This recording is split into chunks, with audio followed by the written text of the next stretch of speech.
What is going on, everyone? The 415ers podcast, as always, brought to you on the Odyssey Sports Podcast Network. Evan Giddings, Marc Grandy with you after the 49ers fall in pretty convincing fashion in Week 7 to the Kansas City Chiefs. Final score 44-23. Niners now below 500 again on the season, 3-4 overall this year. Marc, it's pretty much a question of where you want to start for this game because it was one that was despite maybe the 49ers being in it for, a half, I know they went into the half down 14-13. It was a game that kind of felt like it was teetering for Kansas City the entire time. And my first and overall takeaway for this game is this was kind of a reality check for the 49ers. That's the first thing that came to mind for me.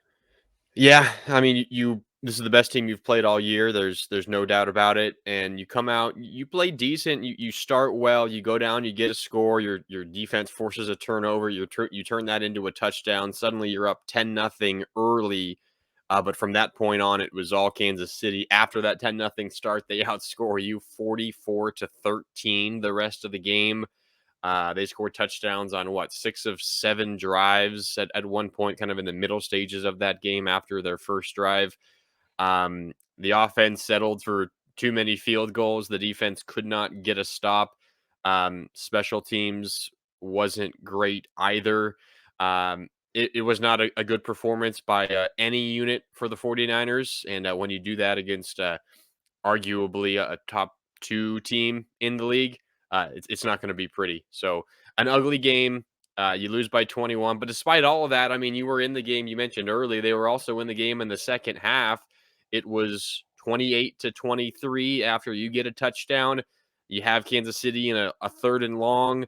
They ultimately convert and they go down and score, and then a safety, and suddenly the game's out of hand. So despite how poorly they played, I think maybe the positive is you were still in the game relatively late in the second half, and then everything kind of collapsed. But it's kind of hard to look on the bright side when the final score is 44-23, when you're below 500, when you've had a lot of weird, kind of inexcusable losses in the past. It's kind of hard to just look past the I don't know how difficult it is to get past the 21-point loss.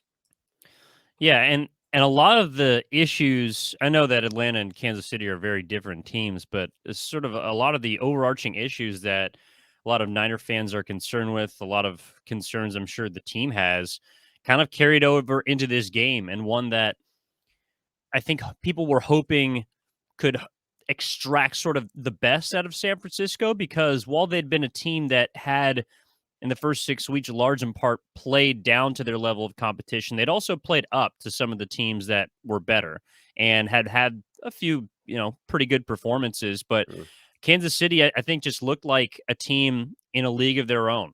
And I mean, you can see it for those of you watching on YouTube. Kansas City had almost 530 yards. They had 9.1 yards per play. That is the most allowed by a San Francisco 49ers team since 1965, that Oof. 9.1 number. So defensively, they didn't bring it as best they could. Granted, it's not exactly an easy task when you're facing Patrick Mahomes and Andy Reid coming off of a loss, mind you. But it just felt like, again, that, kind of the word that I am going to fall back on is teetering the entire time. You can't kick field goals against the Kansas City Chiefs. You need to turn red zone opportunities into touchdowns. Unfortunately, the 49ers did score, a few times, but a lot of 3-point trips. And of course, the backbreaker at the end of the first half where you get a gift on a punt and then Jimmy Garoppolo on 3rd and goal, as described by Kevin Burkhardt, throws it up and it comes down in the hands of the Kansas City Chiefs, a scene that is really just becoming a nightmare for 49ers fans all the time now, or at least seems like it. So, Kansas City absolutely deserved to win this game, and they punished San Francisco for pretty much every mistake it made. Meanwhile, the Niners, it felt like, although they did capitalize on a few opportunities, Marc, just was not able to play enough mistake-free football on Sunday in order to beat the likes of a team that a lot of people see at best, or pardon me, at minimum, being in the AFC title game. Yeah, and that moment that you're talking about, that Garoppolo interception in the end zone, the Niners shouldn't have even had that opportunity you mentioned because of the muffed punt by Sky Moore of Kansas City, their rookie.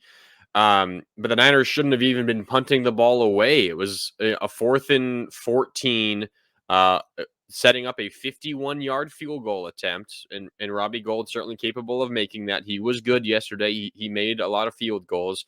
But the Kansas City offensive line, they did what's called a stem, where before the snap they kind of all jump at the same time, shifting on the line just a little bit. The goal is to try to get someone on the offensive line to false start, and that's exactly what happened. Jalen Moore, the second-year offensive lineman, jumped false start. It pushes the Niners out of field goal range. So instead of making that kick or attempting that kick, they have to punt. That's one of the many mistakes the Niners, committed in this game. It ultimately led to them getting a 1st and goal after the muffed punt by Sky Moore, as you mentioned. But then they give the ball right back, and it was a terrible throw by Jimmy Garoppolo. Kyle Shanahan was asked about that play specifically, the interception, after the game, and was asked, what do you want him to do in that situation? And when he's facing a zero blitz, he knows he's going to get hit. He has to get it out quick. Shanahan, said either throw the ball away or get sacked. Those are the options. You're not just trying to throw a jump ball into the end zone, because likely what's going to happen is it getting picked off, which is exactly what happened. But all of that said, the Niners shouldn't have even been in that situation. One, Kansas City bailed them out, and two, they got themselves out of field goal range with a mistake on a field goal attempt that cost them 5 yards and made a 51-yard field goal attempt a 56-yard attempt, which the Niners ultimately decided to punt instead. So there are so many mistakes to go through. I mean, I was obviously watching the game and just kind of wrote down key moments, and it doesn't fit on one page. There are so many issues for the 49ers. I mean, Nick Bosa lining up offsides on 2 consecutive plays. Charles Omenihu lined up offsides, or he jumped. It was an offsides, and that allowed Kansas City to convert a 3rd down as well. There were too many mistakes to count. That one on the field goal attempt turning into the punt, which then became the interception, is just one of the key moments in this game. But there are so many you can point to that were a factor in why the Niners lost.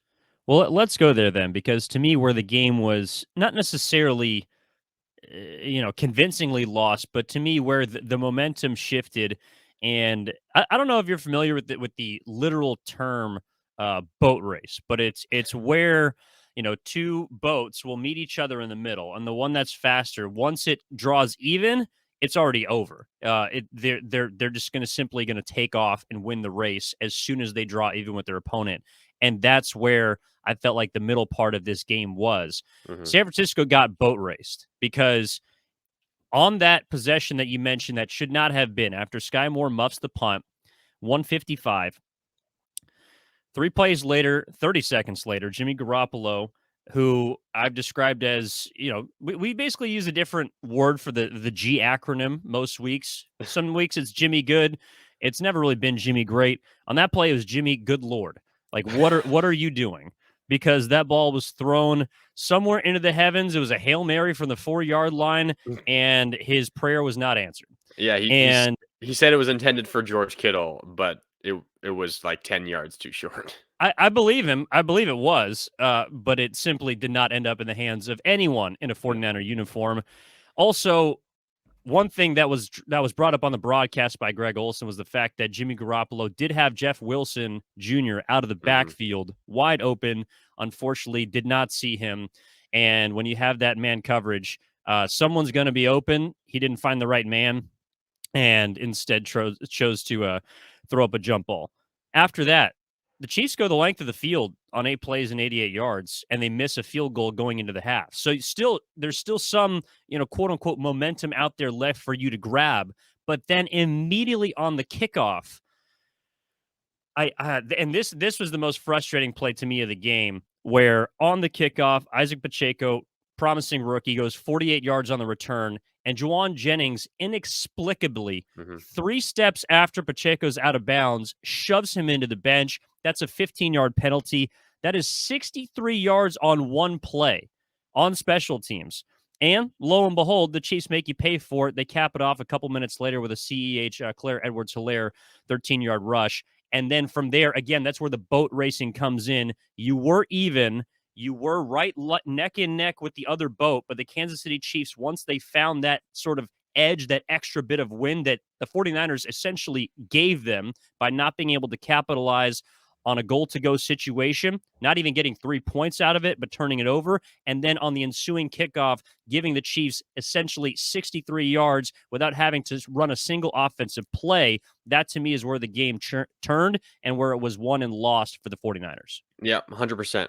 I agree. The game turned there. I think the other moment that happened after that, so that touchdown made it 21-13 Kansas City, an 8-point lead, still a one-possession game. The Niners do semi-respond with a field goal. They get back within 5, 21-16, midway, getting towards the final few minutes of the third quarter. And then you have what I think were the two biggest single plays of the game. Kansas City, again, leading by 5 with about 4.5 minutes left, facing a 3rd and 20 from the San Francisco 38-yard line. A screen to McKinnon, the former 49er, for 34 yards all the way down to the 4-yard line. Next play, touchdown throw from Mahomes. Suddenly, you're down by 12 points. Big one. That's a big third down conversion and a missed opportunity for the 49ers defense. The Niners offense, though, does go down and they score. They get back within a score. They're down 5 points once again. And then, for the first time, you see Nick Bosa get to Patrick Mahomes. He brings him down for a sack. Ultimately, it sets up a 3rd and 11 for Kansas City, deep in their own territory. And guess what? They convert 57 yards down the middle of the field to Valdez-Scantling. He beats Mooney Ward. Not sure exactly what Ward was doing there. It looked like he thought he had safety help because he was flat-footed, and Valdez-Scantling just ran right past him. And, if it was a perfect throw from Mahomes, he probably walks into the end zone, but it was a little bit behind him, allowed Mooney to catch up and tackle him. But still a 57-yard conversion on 3rd and 11. 3 plays later, Kansas City's in the end zone again. They make it 35-23. And then after that, a penalty on the kickoff, back-to-back sacks, a safety. The ball goes right back to Kansas City, and suddenly they're up by 14 points. They score again. It's a 21-point lead, and the game is over. Those 2 third down conversions, 3rd and 20 and 3rd and 11. Once those happened, they converted, they turned them into touchdowns. This game was over. The Niners are not coming back from that. It's a spot the defense has been so incredibly good at coming into the game. 3rd and longs, their defense has been phenomenal, but not in this game. You look at the Niners defense, 3rd and 11 or more entering this game on the year. They'd got 17 stops in 17 of those opportunities. Against Kansas City in week number 7, they faced 5 of those situations, 3rd and 11 or more on defense. The Niners got stops only 2 of those 5 times. That was the difference in the game. Yeah, I'm with you. And look, back-breaking 3rd and longs have, at least the last 2 weeks, been pretty consistent. I mean, Marcus Mariota in Atlanta had a similar play. I know it wasn't a dump-off or a screen, but look, and I believe they called it out on the broadcast during the game. Look, it's either going to be a draw or a screen. They're trying to set up an opportunity to kick a field goal. Like, they're not trying to get a first down on that play. And that's what's so frustrating for fans, along with the fact that, as you mentioned, it was Jerick McKinnon that was the one on the 3rd and 20 that kind of, stuck it down your gullet. Like, I mean, those are the plays that Kyle Shanahan, after the game, to him, it was a simple equation. Like, he kind of regurgitated what he said against Atlanta, and that's where. Although I understand Kansas City is a far better opponent than the Falcons, they're a team that, at least I believe, is going to be representing the AFC in the Super Bowl. A team that over the Bills, huh? Until they prove that they can beat them in the playoffs, I will give Kansas City the edge. Considering that the Chiefs have beat them in each of the past 2 playoff So the regular season win for the Bills in Week 6 doesn't do it for you? It spells their doom in the playoffs. Okay. Off on a tangent there, but that's a show for another day. But no, I mean, this was a game that look, all right, the defense, especially in the second half. I know we've talked about the woes of the offense in the second half for the 49ers, Mhm. but the defense gave up 30 points in the second half. And a lot of it due to what you just described, an inability to get off on third down, an inability to keep plays in front of them. And to me, there was too much easy play, too many easy plays for Patrick Mahomes, too many easy decisions for him to make. And whereas the defense, the first 5 weeks of the season looked like it was on pace to be an all historic team, and we're comparing them to the 85 Bears and the 2000 Ravens or maybe the 2019 49ers. Patrick Mahomes came in and licked his chops and just said, hey, there's a team on the other side that can be taken advantage of. And I don't know if you saw this, Mark, but Patrick Mahomes was talking after the game and mentioned something I thought was interesting about how, look, the 49ers safeties were in the box the entire game. They were playing up and almost trying to, tempt the Chiefs to beat them down the field through the air. And if that's a gamble you're going to take, you better be right because Patrick Mahomes is, I believe, to be the best quarterback in this league. And if you're going to give him one-on-one opportunities on the outside, even if you're playing, good coverage. And look, Mooney Ward had maybe his worst game as a 49er Yeah. yesterday. He also made a couple of nice plays, but if you're going to match him up one-on-one with Juju Smith-Schuster, Marquez Valdez-Scantling, and Patrick Mahomes is going to back shoulder you to death or beat you over the top, I'm sorry, you got to give some more help on the outside and make them beat you on the ground because when Patrick Mahomes says your safeties are playing up and Marquez Valdez-Scantling is saying after the game, I think that the other side doesn't respect our speed. Well, that's the result you're going to get when they dial up 44 points. That potentially could have been more. Yeah. No, I'm with you. And I mean, playing, up with safeties, not probably the best idea. It's maybe a little more possible, with this Chiefs team without Tyreek Hill because, that's the guy that can take the top off the defense. And you don't have him, but still, I mean, Patrick Mahomes is as good at throwing the deep ball as anyone else. One quick stat for the 49ers that kind of encapsulates what their third down defense was like. Let me just try to find this really quick. You look at what they did on third down. The Niners defense allowed 26.1 yards per play on third downs against Kansas City. On third Oof. downs, 26.1 yards per play. That is a astronomical number, and there is absolutely no way you're going to win a game. Doesn't matter who you're playing. When you give up that much, you're giving up a quarter of the field on average on every third down play. That's just unacceptable. Excuse me, unacceptable. Yeah.